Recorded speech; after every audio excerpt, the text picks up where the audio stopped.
In September 2025, Nepal witnessed something extraordinary. Millions of young people, Gen Z, flooded the streets of Kathmandu and other major cities. What started as protests against a sudden social media ban quickly transformed into a youth-led revolution demanding transparency, jobs, and justice.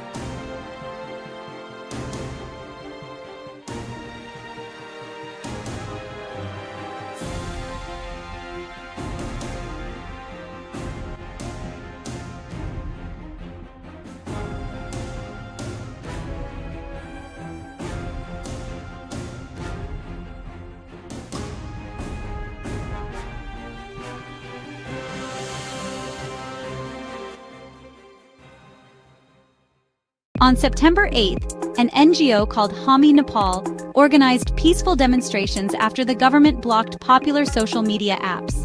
For Gen Z, whose lives and voices depend on these platforms, it was more than just about scrolling.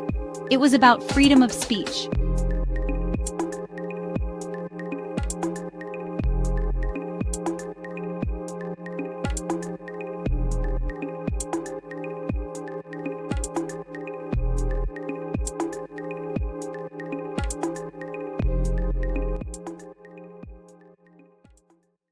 But when police used tear gas and batons, the protests turned violent.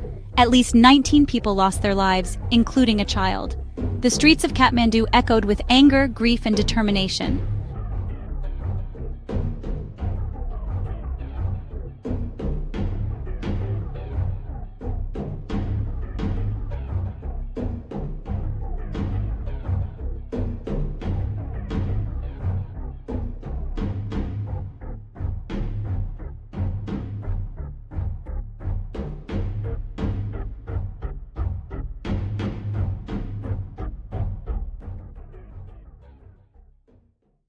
The social media ban was just the last straw.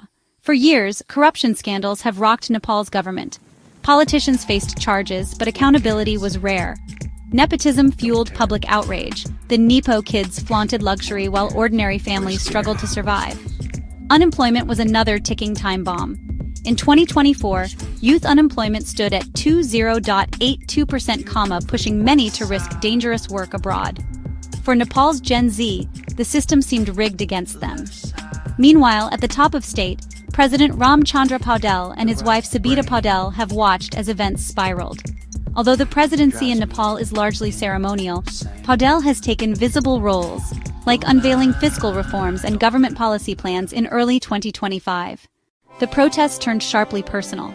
The presidential residence, Rashtrapati Bhawan, was set ablaze by parts of the mob.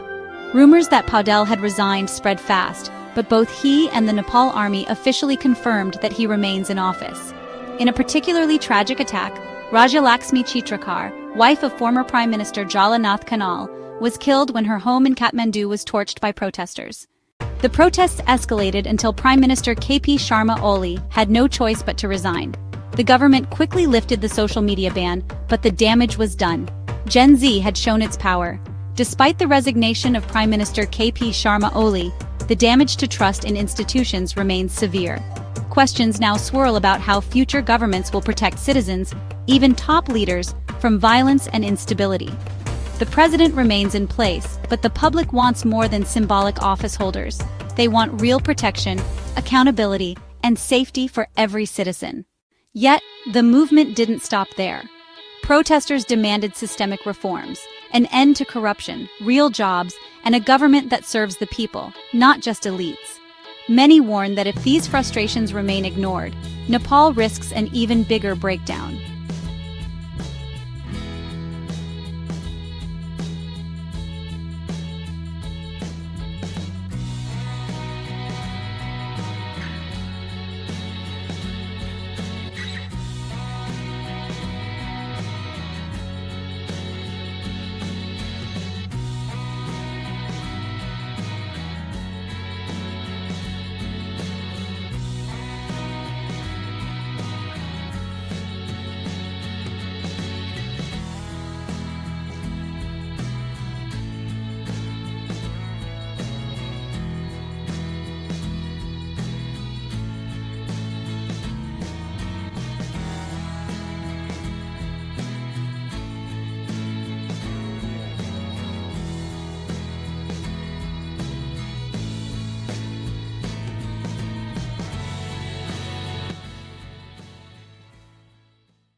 The Gen Z revolution in Nepal is more than a protest, it's a warning.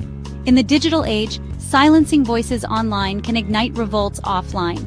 The question now is simple. Will Nepal's leaders listen before it's too late?